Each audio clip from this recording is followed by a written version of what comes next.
بسم اللہ الرحمن الرحیم۔ بعض لوگ جملہ اور بات تو اچھی بولتے ہیں لیکن اس کا مطلب غلط لے رہے ہوتے ہیں۔ مثلاً بعض لوگ ہر موقع پر یہ کہتے ہیں کہ اللہ مالک ہے، اللہ خیر کرے گا، یا اللہ تعالیٰ بندے کے ساتھ برا سلوک نہیں ہونے دیتے، اللہ تعالیٰ بندے کے ساتھ برا نہیں کرتے۔ اب یہ سارے جملے برحق ہیں، سچے ہیں، لیکن یہ جملے بعض اوقات انسان غلط موقع پر استعمال کر رہا ہوتا ہے۔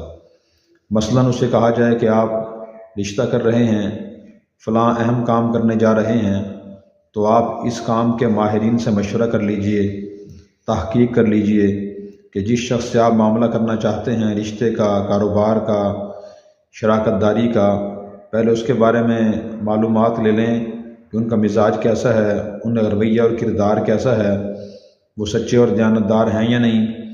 کہتے ہیں جی اللہ مالک ہے، اللہ خیر کرے گا۔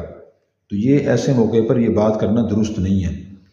درست موقع اس بات کا تب ہے جب انسان اپنی طرف سے اس معاملے کی مکمل تحقیق کر لے، معلومات لے لے، پوری کوشش کر لے، اس کے بعد پھر یہ کہے کہ جی میں نے مشورہ کر لیا، معلومات لے لی ہیں، جس سے معاملہ کرنا چاہتا ہوں اس کے بارے میں مثبت معلومات ہیں، باقی اللہ خیر کریں گے، اللہ انشاءاللہ بہتری کریں گے۔